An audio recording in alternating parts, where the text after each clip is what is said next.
Greg. Thursday. It's Thursday. You're watching The Den. Watching The Den. This week's topic? This week, the topic of our show is sex topics. All sorts of sex topics.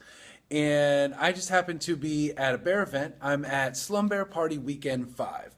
And disclosure, I'm part owner of that company right there. And we make bear events. And we put them on, and people come on down to Providence, Rhode Island, and they have a great time. So I'm going to be asking a lot of sex-positive questions and to get people's opinions and gauge how they feel. And just kind of dig into the local population and ask our guests. We're going to be partying. It's going to be crazy. Come check it out. Is this for The Den? I take it back. This is The Den, bro. I need you. Hey, what's going on? This is Greg, and I'm still hanging at Slumber Party 5. It's crazy, and I'm hanging out here, and we're talking about Too bad it's positive... called Slum Bear, not Slumber Party. Is it lumber or is it slumby? Slum Bear Party, as in the bears are slummy. It's a PJ party, and I'm hanging out, and we're talking about positive sex topics, and we have little Edie with us, and he's gonna explain a couple things, answer some questions. So, what do you think about the recent trend right now in online and in social media of slut shaming, and how people try to put other people down for kind of exercising their adult right to have responsible consensual sex, and how we act like teenagers about it? What do you think about that? Because you're a slut. It's ridiculous. 2 words, nobody's fucking business. I get what you're saying. It's very fucking to the point. I like that a Do lot. what you need to do in your life, because we only have one life, and if you're going to catch your happiness in that life, go you. Seriously, that is totally agreeable. It's logical. I don't really get why someone points at someone else and goes, "Ew, you wear blue shirts." Like, it's ridiculous. Why are you pointing things out? If It's like saying, like, responsible- oh, ew, you have fur. Enjoy the fur. It's nice, it's soft, it's kind of cuddly. All right? And if they keep it clean, it smells nice. So just, like, really enjoy. Yeah. That's a big F. Whoa. It's a big F. Gotta get a comb for that motherfucker. Oh, no, God. you know, it's understandable. I mean, you look online, you see people who use social media as a way to somehow judge and talk shit about their fellow man who are merely doing what we all do. It's kind of like how people want to pretend they don't like porn when a porn star's around, but the minute he leaves, they're on the internet. Oh, yeah. Jerking him off and Yeah. everything in their mind. They're having sex with that motherfucker. But is that in your mind? Google told on you guys. I'm sorry. They Google turned it over. told. They know. And they know that we search for so much porn. It's ridiculous. Google kiss and tells. Google kiss and tells. So the next time you want to look down on somebody for having consensual, responsible, adult consensual sex, stop and just go have sex, because then you won't be so mean about it. Literally stop, drop, shut down, open up shop.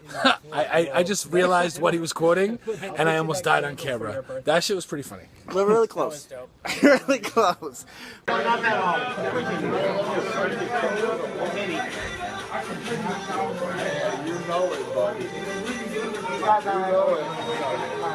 Hey, what's going on? We're still rocking out at Slum Bear Party 5, Whoop, the whoop. 5th year. It was crazy. Amazing. I'm rocking out with my boy, Mr. Hogan. He was our celebrity bartender. He's held a prestigious title before, as many. He's joined the The Brotherhood. first Mr. Boston Bear 2011. The first one. The first one. Crazy. Just saying. Representing, I couldn't think of a better guy to represent our community and really kind of show people that, you know, we do a lot of good and we're really fun guys. So it was really awesome. And it is, again, it's sex positive question topics week.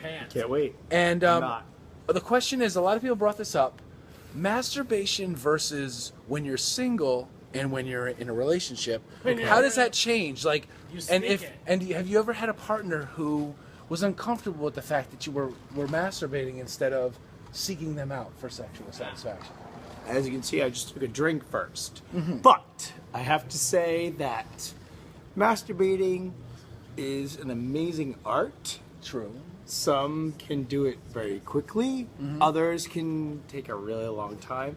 But if you're really good at it, get it done, you accomplish what you need to. And when it comes to your partner, I think that it's really great Yes. Think of your partner when you're masturbating. However, We all have the slideshow. yeah, oh yeah. You know, when Like, you're in your mind, you're like, oh, look, the 100th guy. Like, you know, your mind is kind of... or there's a video, or there's something like Xtube. I don't know if you can even say this. I'd say Mancast. Mancast. Mancast is great. See? But any whatever. of the video networks. So pretty it's fine. Like, do it to your man, awesome. And I have to say that I've been with my guy Yep. for 4.5 years. Now we don't live with each other, but I tricked off to him on Wednesday. And it was awesome, right? It's great. Super intense. awesome. You know, memories or fantasies about a real life part of your life, it's almost enhanced. So it's very cool, very awesome. We got people, you know, and But I just think there's that also the whole fact that, like, ooh, I'm thinking of something that I can't do with you right now, but what is going to be so great on Saturday. yeah, dude, it's awesome. That's and great then- stuff. I totally think it's great and healthy. And I'm like, I'm sorry that you're not here with me right now because I would love to do this, but I think it's very healthy that you have, you know, that people will masturbate, even though they're in. Some people will tell you, okay, that if you're in a relationship, why do you need to masturbate? Masturbating's not about that. It's different. I am a chronic masturbator. Chronic. Twice a day at least. Stephen Hogan. that's awesome. And I don't live, I know. But I'm trying Bro, to I'm trying to quote right now. Then fine, hold this for a moment. Towel up, kid. What's wrong with you? Come on, there's people coming around. I thought we were taping right now. We are taping. And then now that's gonna be even funnier. Yes, dude. As you can see, we're at the pajama better party. edit It's that. only You better Friday edit night. that. You You better edit It's that. only Friday night. But what I and was you're really still rocking saying, out. so We still everyone, have another night to everyone go, stop Gregory. for a moment. We We still still have have tomorrow night. tomorrow Saturday night. night. Still has to go down. Dick soup in the Mr. Hogan, are pool, you brah. gonna be around? Oh, it's gonna be crazy, bro, and we'll get Okay. back to you guys soon. So Once there's always again, tomorrow night. this is crazy. It's Slumber Party 5, and we are going crazy. So, we'll see you guys in the next time.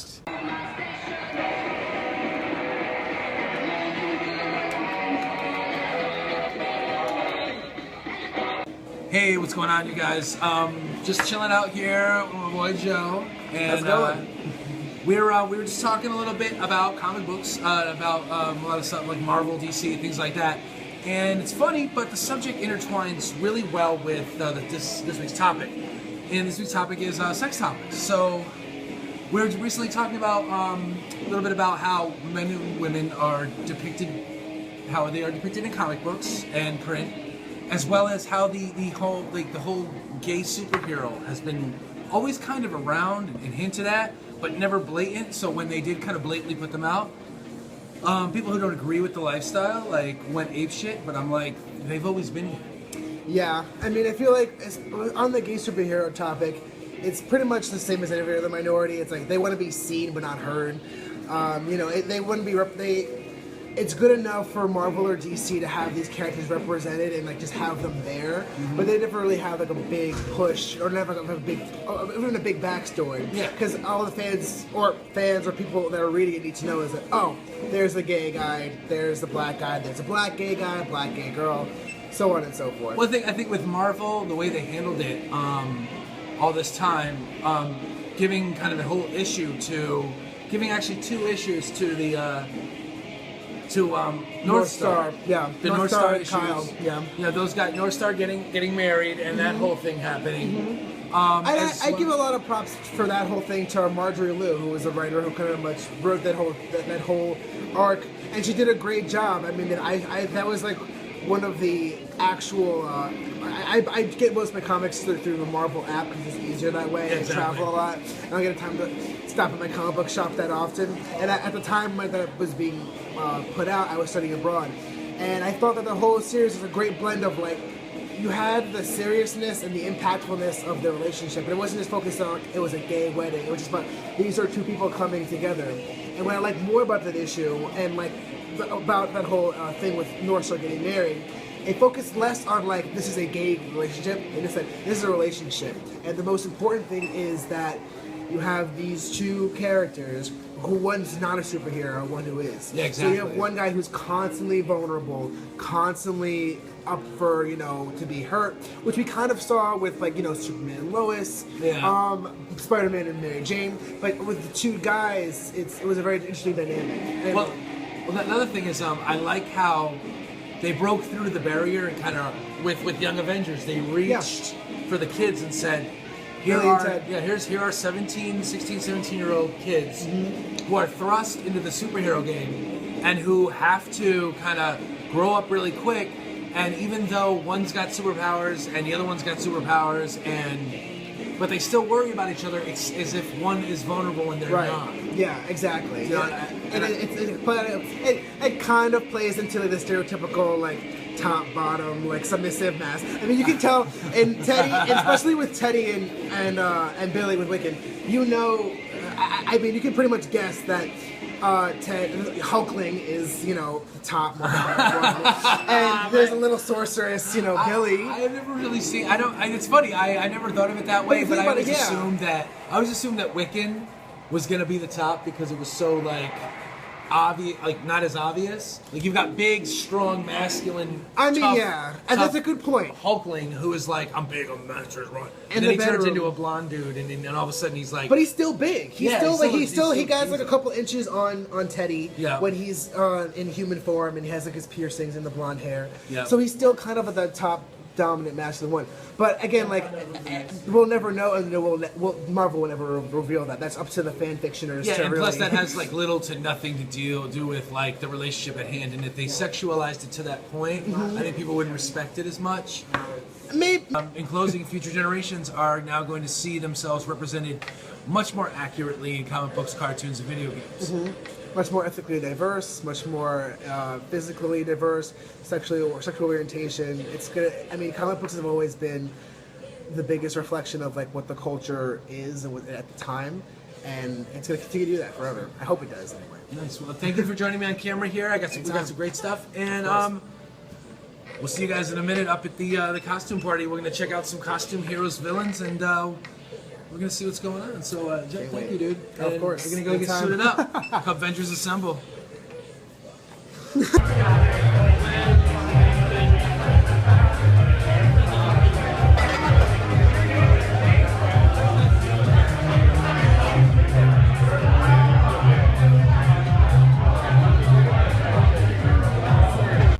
Hey, what's going on? This is Greg. I'm in full costume as Arrow. I'm at the Cub Crusaders costume party. It's Slumber Party Weekend 5. And right outside is some of my favorite people doing something amazing. They're testing everybody with a rapid oral HIV test for free here in the parking lot at the Eagle. And fellas, who am I chilling with? Project Weber. You know what I mean? Now, for all you superhero enthusiasts, it's actually not everybody trying to get bitten by radioactive spiders. Weber. It's actually, these guys are, they what I talked to you guys before about, they are a drop-in center for the city sex workers as well as a community outreach that's doing the rapid testing right here in the van.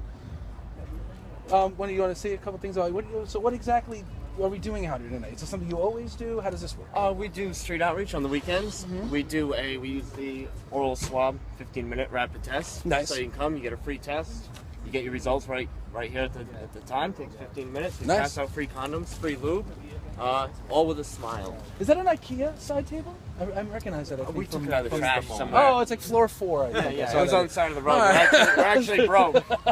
No, that's fine. I mean, no, they do need our help. They are a great resource. The world needs more Project Webers and more people like this who are. This man could be anywhere right now, and he's here at this van trying to let you know an important information of know your status, know your status not for yourself but for other people.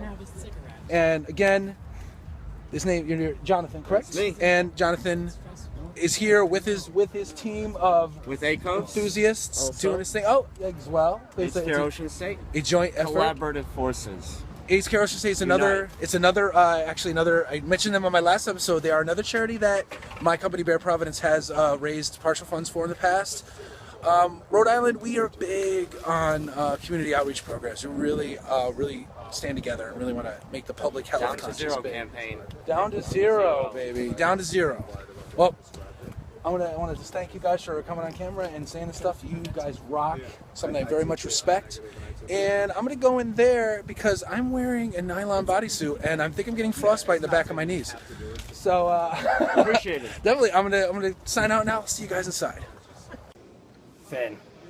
All the time I have for you this week. Tune in for the rest of the weekend as the Den Boys bring you more of our Sex Positive Topics Week. Don't forget to like, comment, subscribe, and leave all of those wonderful comments down in the crotch. The crotch.